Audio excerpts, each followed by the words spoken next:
नूर वाली नूर वाली नूर वाली किताब कुरान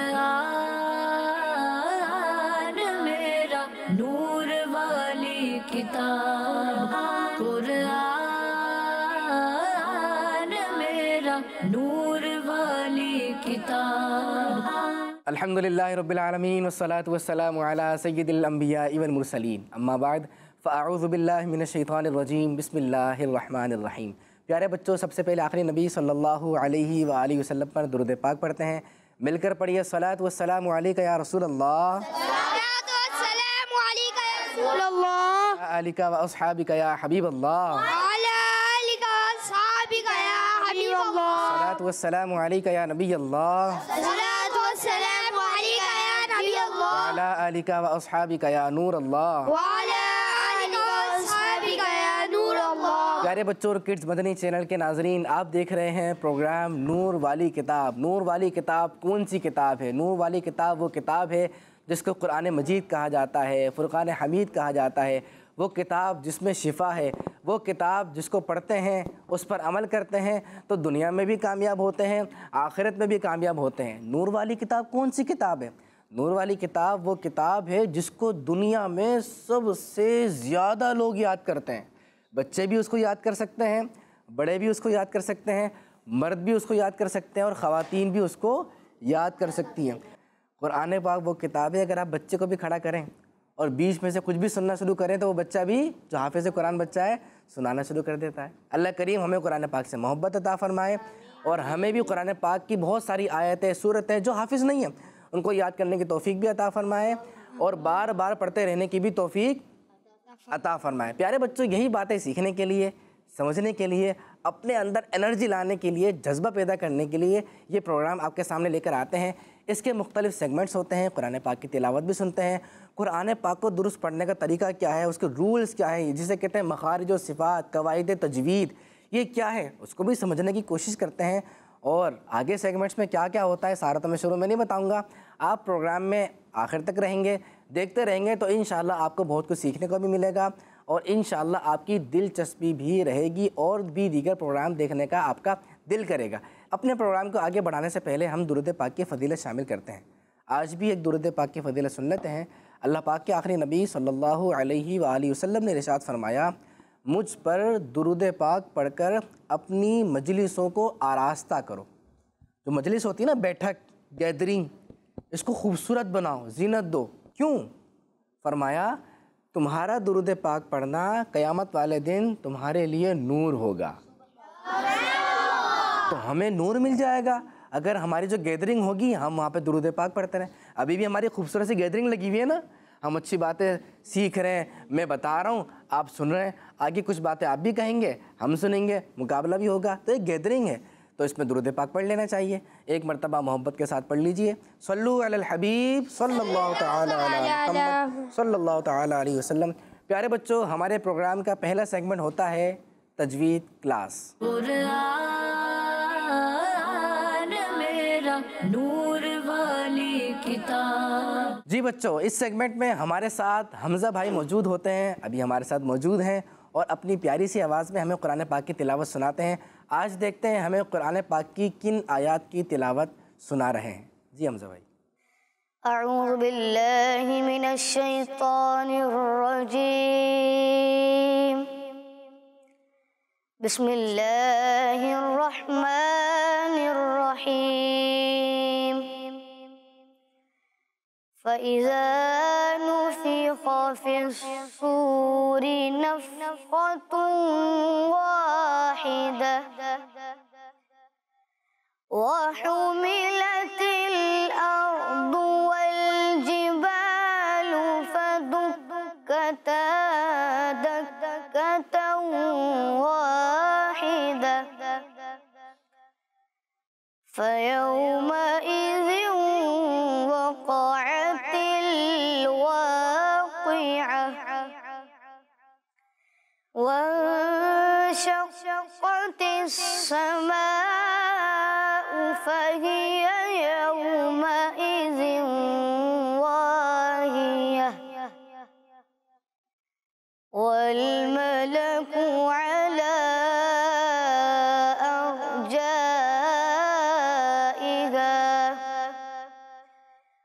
व यहमिलु अर्श रब्बिका फौक़हुम यौमइज़िन समानिया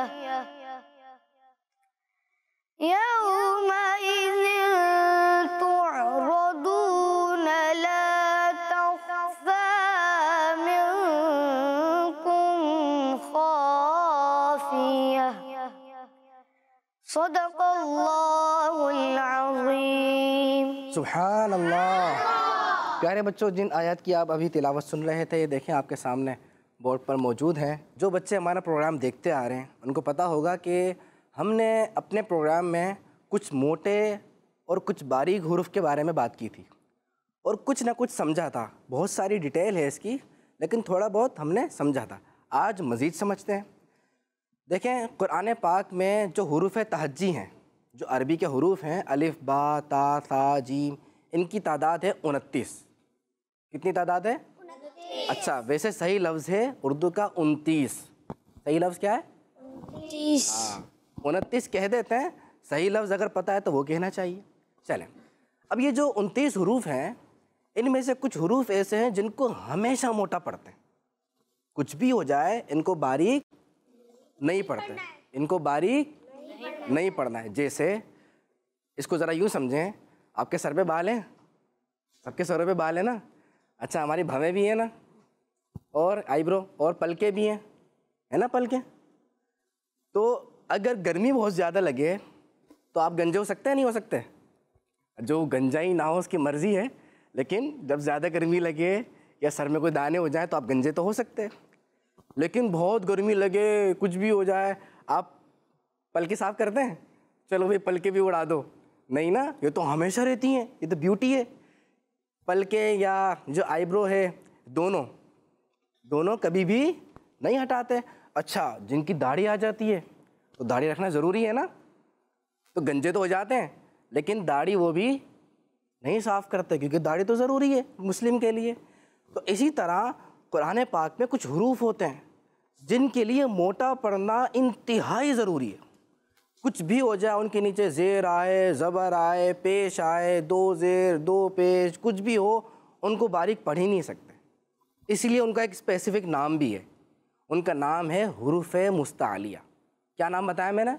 हुरूफ मुस्तालिया। हाँ, हुरूफ मुस्तालिया। हुरूफ मुस्तालिया को हमेशा हर हालत में पुर यानी मोटा पढ़ते हैं।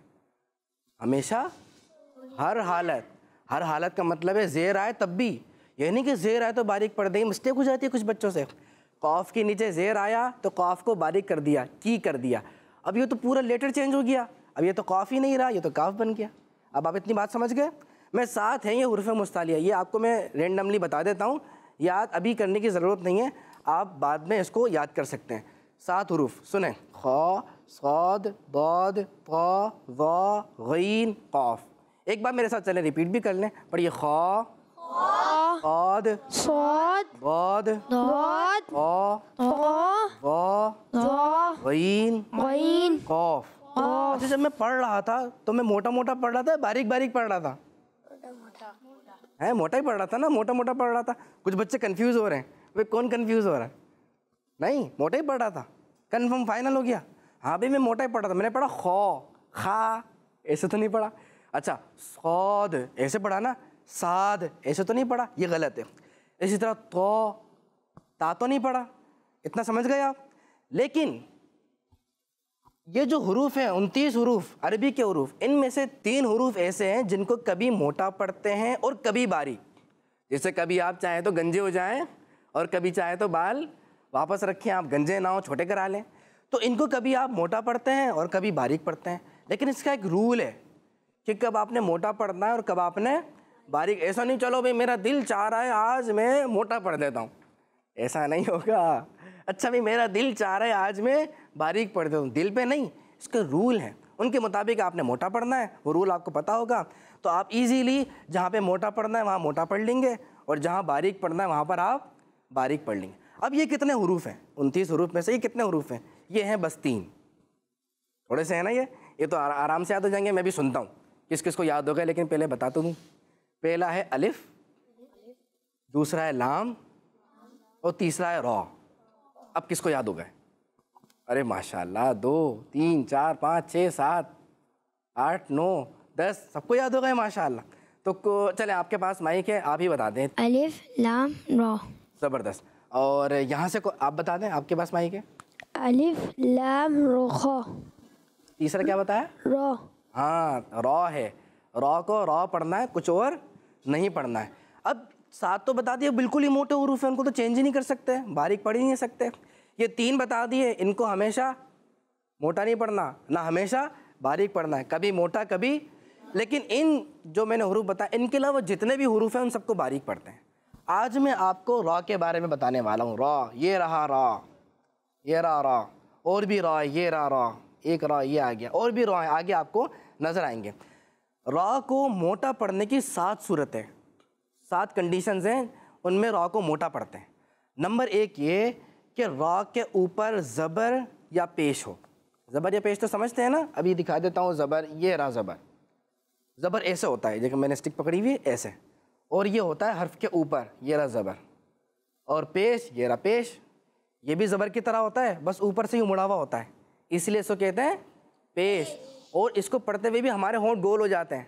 देखिए ऊपर से मुड़ा हुआ है ना, गोल है ऊपर से, और हमारे होंठ भी क्या हो जाते हैं? गोल। इससे आप याद रख सकते हैं। तो ये पेश है, ज़बर और पेश। जब भी रॉ के ऊपर आप देखें ज़बर है या रॉ के ऊपर आप देखें पेश है, आप समझ जाएं कि अब मैंने यहाँ पे रॉ को पढ़ना है मोटा, बारीक नहीं पढ़ना। लेकिन अगर आप ज़ेर देखें ना रॉ के नीचे, अब वहाँ बारीक पढ़ना है। अब आप मुझे बताएं, ये लिखा हुआ है फिसूरी, इस रॉ को मोटा पढ़ेंगे या बारीक पढ़ेंगे? बारीक पढ़ेंगे। क्यों भाई, बारीक क्यों पढ़ेंगे? रा के नीचे जेर है। हाँ, रॉ के नीचे ज़ेर है, रॉ के नीचे ज़ेर हो तो बारीक, और अगर ज़बर हो पेश हो तो फिर तब भी बारीक। फिर कैसे पढ़ना है? मोटा। फिर मोटा पढ़ना है। दूसरी कंडीशन समझ लें रॉ को मोटा पढ़ने की। अभी भी ज़बर और पेश वाली बात है, लेकिन अब है रॉ साकिन से पहले। अभी क्या था? रॉ के ऊपर, लेकिन अब है रॉ साकिन से पहले। ये देखें, इसकी मिसाल सामने लिखी हुई नज़र आ गई आपको। ये रहा रॉ साकिन। आप कहेंगे साकिन क्या? जिस हर्फ के ऊपर जज़म होता है, ये है जज़म, उसको कहते हैं साकिन। तो ये है रॉ साकिन।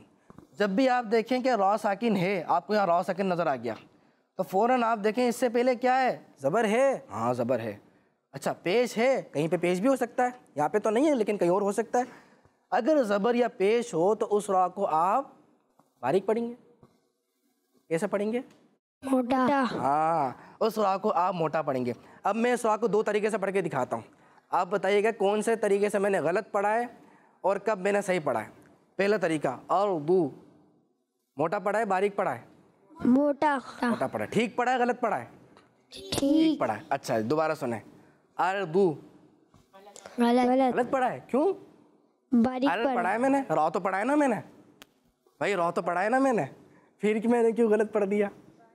बारीक पढ़ दिया। रॉ मैंने पढ़ा तो है, लेकिन रॉ को मैंने बारीक पढ़ दिया, ये गलत है, यही गलती है। इस तरीके से हमने नहीं पढ़ना है। आसान है ना 2 कंडीशन। तीसरी भी सीख लीजिए। जब भी आप देखें रॉ के ऊपर 2 ज़बर हो या 2 पेश, 2 ज़बर क्या होती हैं? ये रही 2 ज़बर, ये 1 ज़बर है ना, तो ये एक, इसलिए उसको 1 ज़बर 1 ज़ेर 1 पेश नहीं कहते, इसको नॉर्मल कह देते हैं, ज़बर ज़ेर पेश, ठीक है। लेकिन अगर आप रॉ के ऊपर देखें 2 ज़बर है या रॉ के ऊपर 2 पेश है, ये रही 2 पेश, तो उस वक्त भी आपने रॉ को मोटा पढ़ना है। तो आपको आज पता चल गया कि रॉ को मोटा कब पढ़ना है। रॉ पर ज़बर या पेश हो तो रॉ को मोटा पढ़ना है। रॉ साकिन से पहले ज़बर या पेश हो तब भी रॉ को मोटा पढ़ना है। और रॉ के ऊपर 2 ज़बर या 2 पेश हो तब भी रॉ को मोटा पढ़ना है। प्यारे बच्चों, की बात आपको याद रहेगी तो इंशाअल्लाह कुरान पाक में कहीं पर भी ये एराब नज़र आ जाएंगे। आप रॉ को गलत नहीं पढ़ेंगे, बारीक नहीं पढ़ेंगे, मोटा पढ़ेंगे। और जब आप मोटा पढ़ेंगे तो आपके पढ़ने में भी अच्छा लगेगा और सुनने में भी अच्छा लगेगा। अल्लाह करीम हमें कुरान पाक से सच्ची पक्की मोहब्बत अता फरमाए और सही कुरान पाक पढ़ने वाला बनाए। बढ़ते हैं इसी के साथ अपने अगले सेगमेंट की जानिब, और उसका नाम है सूरत और आयात के फ़ज़ाइल। कुरान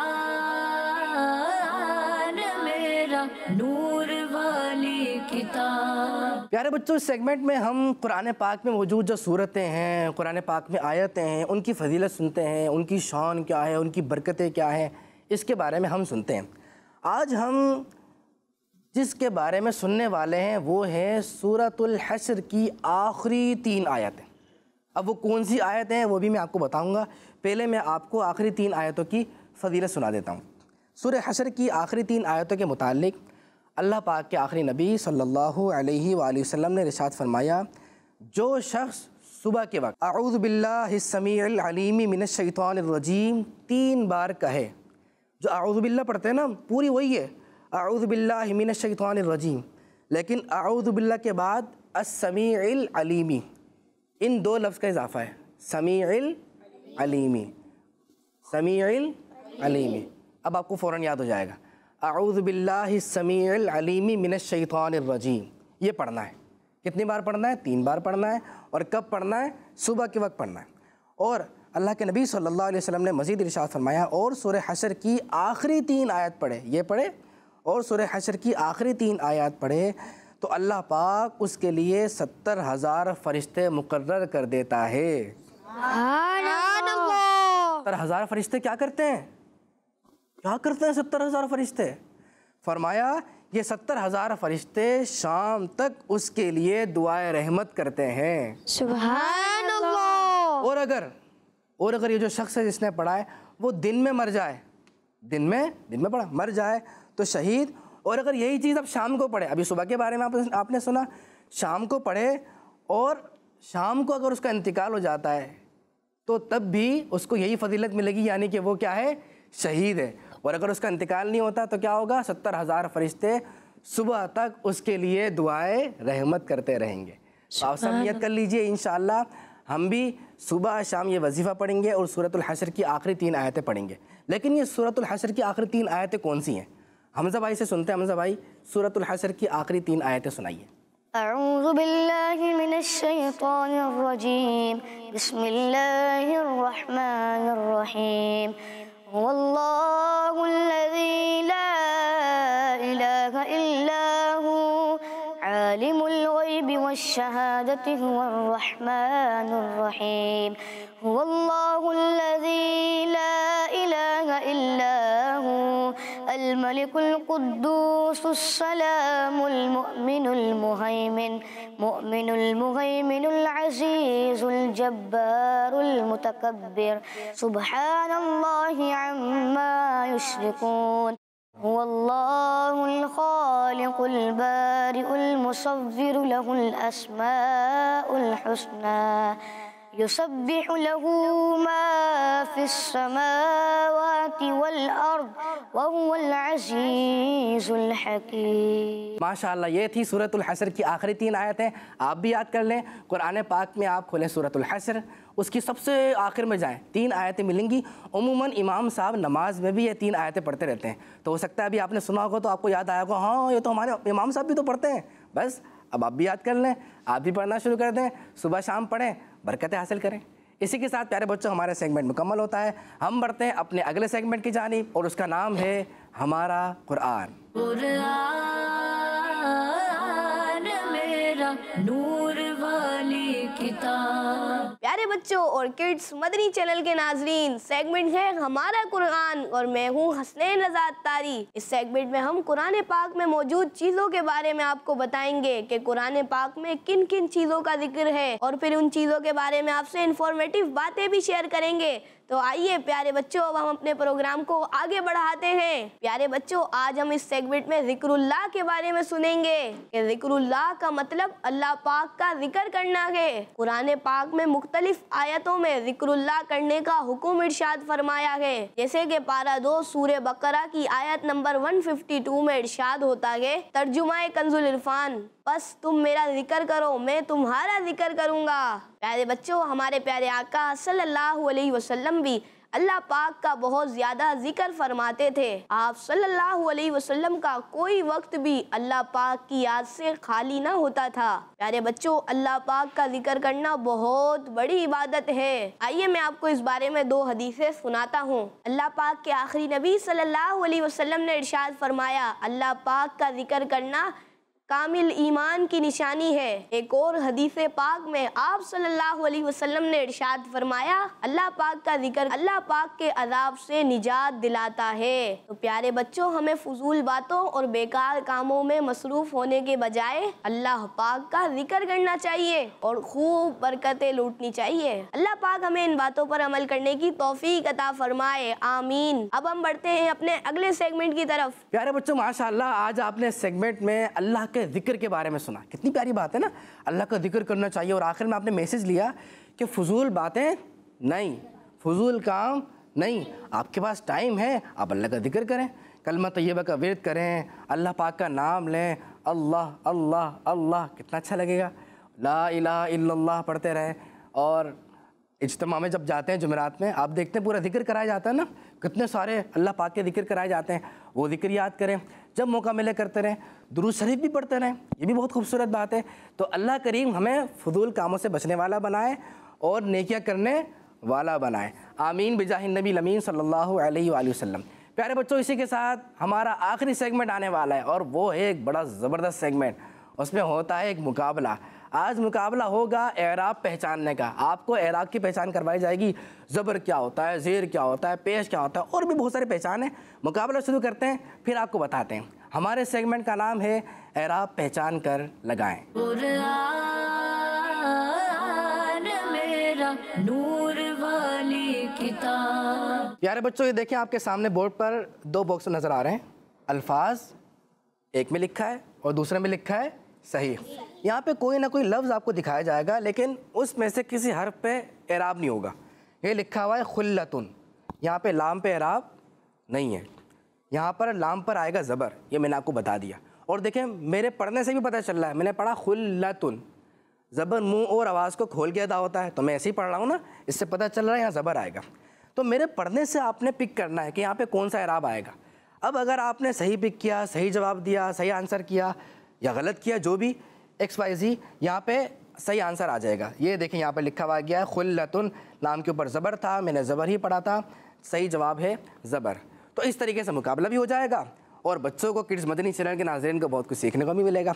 तो टीम ए से लेते हैं, एक सिलेक्शन करते हैं, और टीम बी से एक सिलेक्शन करते हैं। तो टीम ए से कौन आएगा मुकाबले के लिए? टीम ए से आप आ जाइए, और टीम बी से वहाँ पे जाना है आपने जी, शाबाश, बास्केट के पास। और टीम बी से चलें आप आ जाएं, एक ही हाथ खड़ा हो रहा है टीम बी की जानिब से।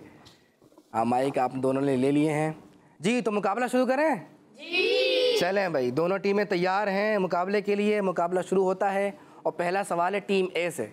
ये है टीम ए। टीम ए के लिए पहला लफ्ज़ आ गया है सिनातुन। सिनातुन। मेरे होंठों से भी आप आइडिया लगा सकते हैं कि ता पे कौन सा एराब आएगा। हाँ भले आप दो पेश आएगा, चलें ढूंढें, दो पेश देखें यहाँ है या नहीं। बताना नहीं है, यहाँ ढूंढना है। वो देखें, वही बास्केट नजर आई, हाँ यहाँ है। आप दिखाना भी तो है ना। आपने कहा दो पेश होता है क्या है, क्या पता आप जज़म को दो पेश समझते हो, और हो सकता है आप सही समझते हो, किड्स मदनी चैनल के नाज़रीन समझ रहे हो कि हाँ यहाँ दो पेश आएगा, लेकिन वो समझ रहे हो जज़म। अच्छा, ये निकाल दिया है इन्होंने, ज़रा दिखाइएगा दो पेश। भाई सही तरह बना के दिखाना है, कैसे बनता है दो पेश। कुरान पाक में आप पढ़ते हैं ऐसे होता है भाई। फाइनल है, यही आंसर है। अब माइक करीब करके बता दें जी। क्या है ये? दो पेश। दो पेश कह रहे हैं, दो पेश है। दिखाइएगा क्या दो पेश है और उसका शेप ऐसे ही होता है। जी हाँ, दो पेश तो ये है, लेकिन उसका शेप, इसका शेप तो ऐसा नहीं होता। ये देखिए, ये जो है ना गोल दायरा, ये इस तरफ होता है, इस तरफ। आपके मुताबिक ठीक है, लेकिन आप यूँ कर दें, यूँ मोड़ दें। यहाँ ये हुई बात, शाबाश। देखें इतना क्लियर हो गया ना। अब ये इसको ऐसा कर दें, थोड़ा सा क्रॉस कर दें, नहीं इस तरफ क्रॉस। ये है दो पेश। तो टीम ए का जवाब सही हो गया, गलत हो गया? सही गलत? टीम बी वाले कह रहे हैं सही, और टीम ए साथ नहीं दे रहे। जी हाँ, टीम ए का जवाब माशाल्लाह ठीक हो गया है। चलें भाई, टीम बी के लिए कौन सा लफ्ज़ है? टीम बी, यशफ़अू। टीम बी आप जी, यशफ़अू। नाम बता दें क्या है, कौन सा इराब है ये?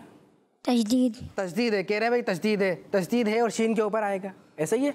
दिखाइएगा क्या जवाब दुरुस्त है। यशफ़अु, यशफ़अु, यहाँ तो कोई तशदीद ही नहीं है।